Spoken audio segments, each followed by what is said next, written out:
Welcome to the Holotropic Psychedelic Integration Podcast, Episode 7. I'm Art Granoff. I'm James Moran.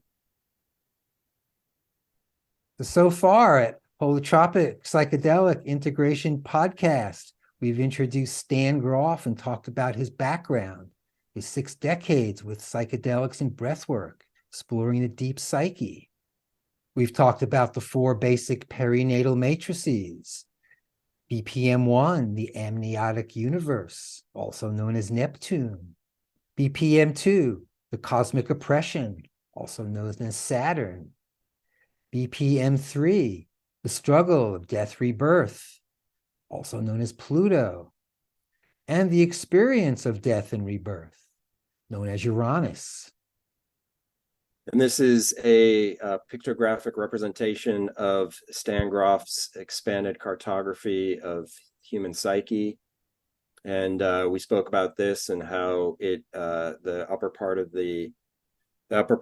the hourglass shape represents the personal unconscious. And then in the middle, we've got the basic perinatal matrices as just illustrated by that last slide.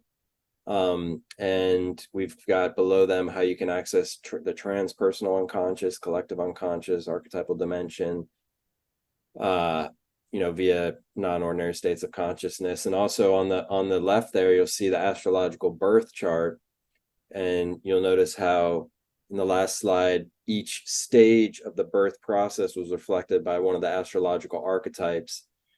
And those basic perinatal matrices are a general template of what human birth is like, of what coming into incarnation through the birth is like.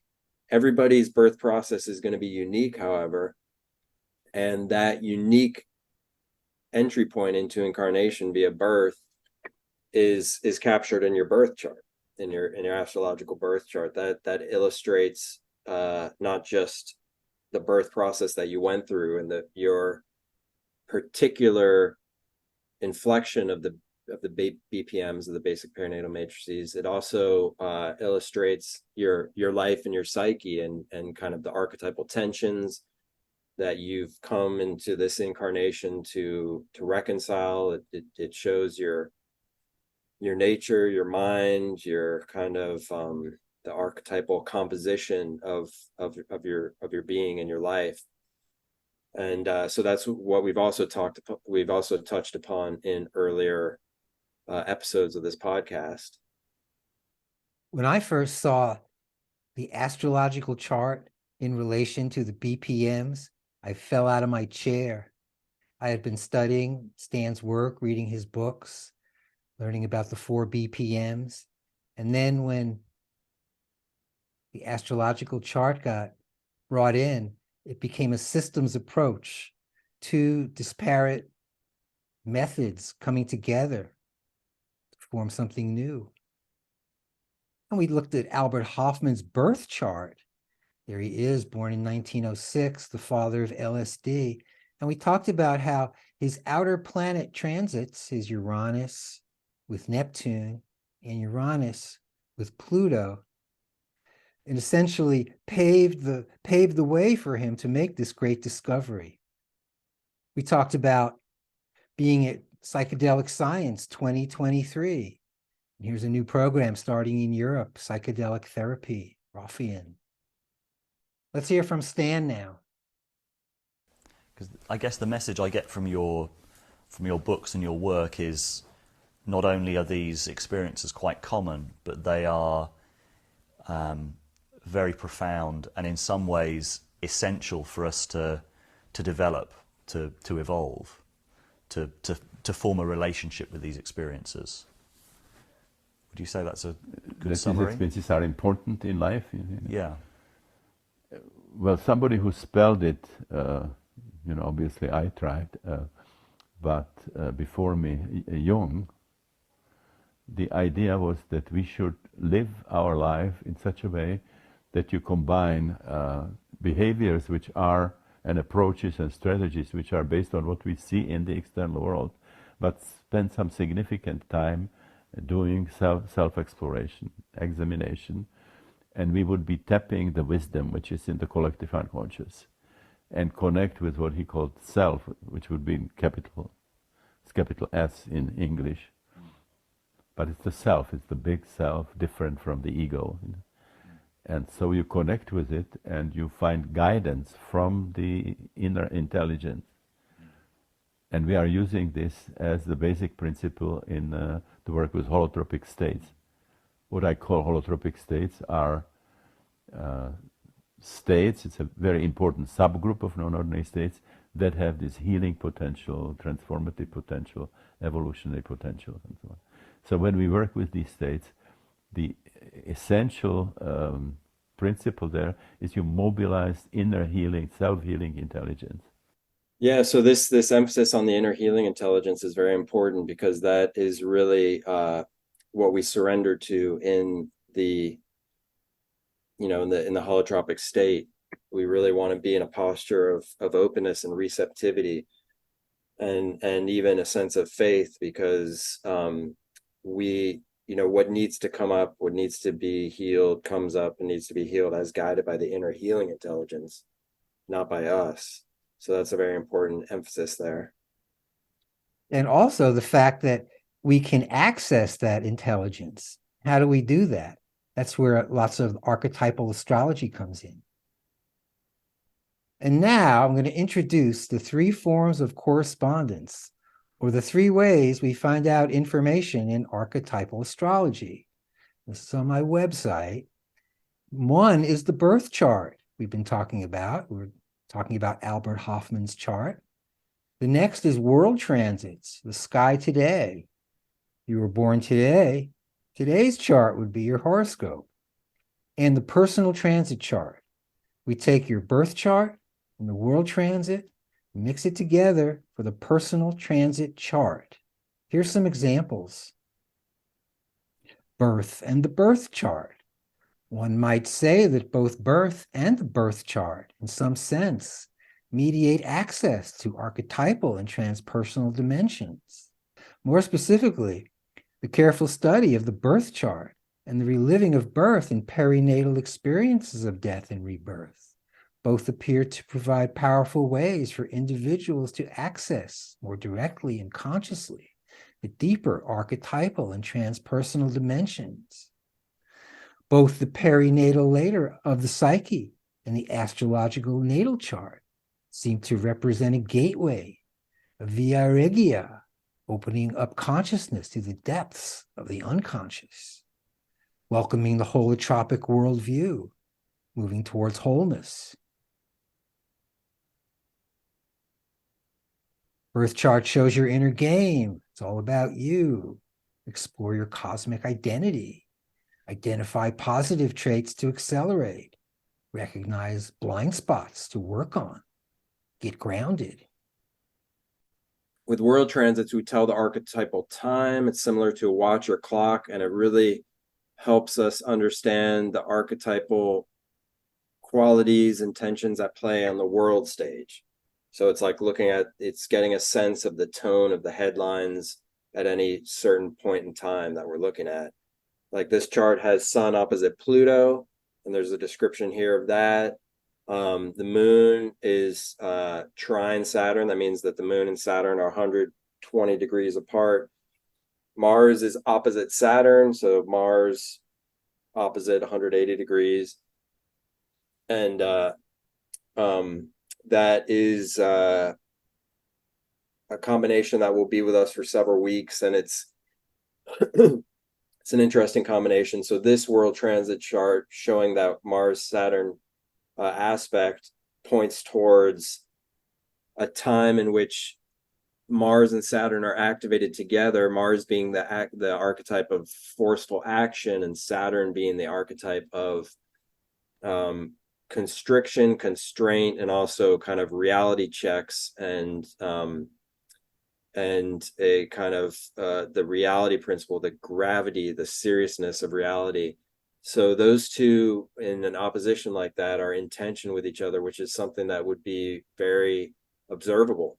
We know the archetypal tension, we know the archetypal qualities. We just have to look at the world stage to see specifically how they concretely show up in the world? How does the general sense of Mars, the action principle, the get up and go, the bravery, also the argumentativeness, combines with Saturn, the ability for constraint and discipline and perseverance, also the heavy associations with reality checks, with burdens, with limitations of reality. So we know the archetypal combination. How does it show up specifically on the world stage? So we look out for that using our archetypal eye. Also, Jupiter is conjoined with Uranus in this chart, and that is a longer transit. That's a year-long transit. One in which Jupiter is associated with expansion and success, and Uranus is associated with kind of flashes of insight and liberating innovations. And so the two together can make for like expansive leaps of innovation, of freedom. And so this is an example of a world transit chart. This one specifically is for mid-July 2023. And now, personal transits. I've got my chart up here. I was going to show Albert Hoffman's chart, but he doesn't have any personal transits at the moment. So what I was going to show is 3 long-term transits of mine. One being Uranus conjunct the Sun from 2020 to 2024, which I'll show you right now. There's my Uranus conjunct Sun transit. It started in mid-2020 and it runs through 2024. Uranus being BPM 4, release from mom's body, liberation, no more constraint, and the sun shining a light on that. So for the past few years, I've been in a period of intense breakthroughs and new stuff happening, as evidenced by world transits today and now in this podcast, the Holotropic Psychedelic Integration. I also have Uranus square Pluto from 2022 through 2025. So about halfway done. Uranus liberates and Pluto intensifies. So it's an energy similar to the 1960s. There's a lot of freedom, but a lot of intensity as well. I've got a Neptune sextile Jupiter transit through 2027. Neptune would be BPM 1. Neptune would be undifferentiated consciousness. It would dissolve boundaries between us.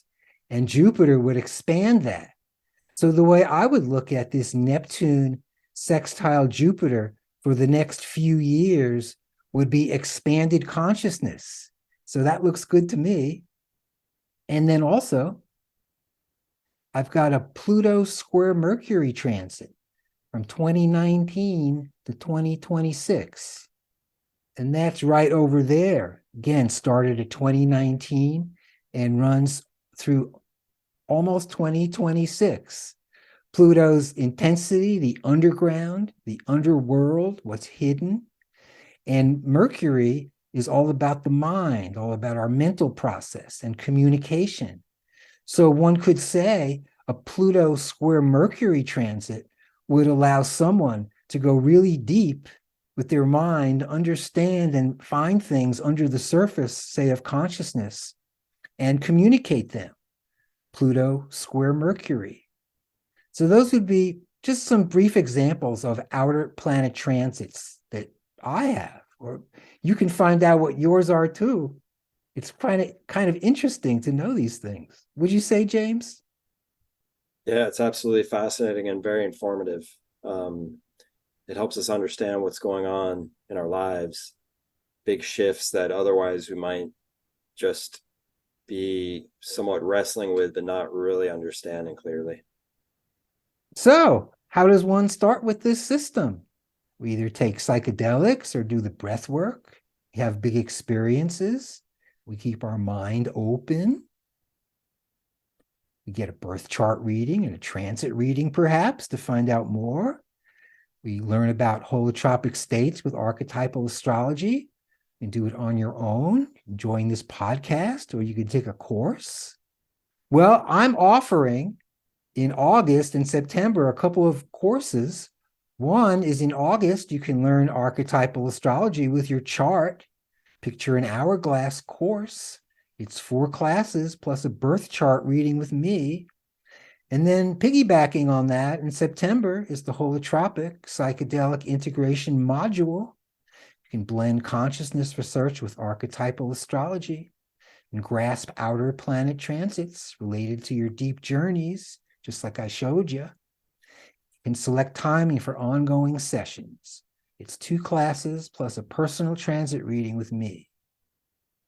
Also, I saw the other day, The Way of the Psychonaut film about Stan Grof is available at no charge on YouTube. So just go over to YouTube and search The Way of the Psychonaut, and you should be fine. All right, everybody. Thanks for joining us on the Holotropic Psychedelic Integration Podcast. Yes, thanks for joining us, and hope to see you next time.